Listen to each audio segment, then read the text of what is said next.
તો આ તરફ અરવલ્લીમાં ખાડાઓનું સામ્રાજ્ય છે। છેલ્લા 4 દિવસથી વરસાદે વિરામ લીધો, તેમ છતાં હજુ સુધી ખાડાઓ અને બિસ્માર રસ્તાઓનું સમારકામ નથી કરાયું।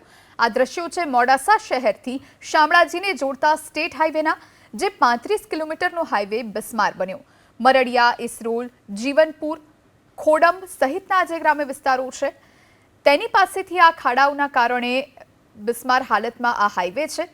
એટલું જ નહીં, કેટલાક સ્થળે તો ડામર પણ ઉખડી ગયો છે, જેના કારણે નાના વાહન ચાલકોને અકસ્માતની સાથે વાહન સ્લીપ થવાનો પણ ભય રહે છે। આ તરફ અંબાજીમાં ભાદરવી પૂનમ માટે પગપાળા સંઘ પણ રવાના થઈ રહ્યા છે, જે પદયાત્રીઓ પણ જીવના જોખમે આ રસ્તા પરથી પસાર થાય છે। ત્યારે આ રોડનું ઝડપથી સમારકામ કરવા વાહન ચાલકોએ માંગ કરી।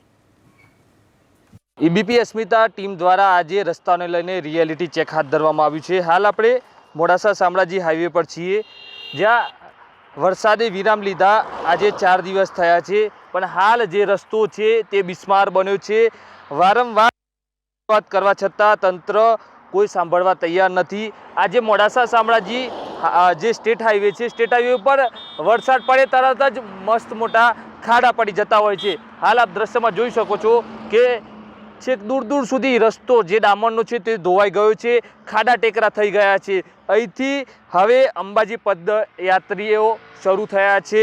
અહીં જીવના જોખમને આપ દ્રશ્યમાં જોઈ શકો છો કે જે પદયાત્રીઓ અહીંથી આ રસ્તા ઉપરથી પસાર થઈ રહ્યા છે, હાઈવે ઓથોરિટીને જાણ કરવામાં આવી રહી છે, છતાં કોઈ કાર્યવાહી કરવામાં આવતી નથી। ત્યારે સ્થાનિકો તેમજ વાહન ચાલકોની માંગ છે કે હાઈવે ઓથોરિટી દ્વારા જલ્દીથી જલ્દી હવે વરસાદ બંધ થયો છે ત્યારે આ જે ખાડાઓ છે તે પૂરવામાં આવે।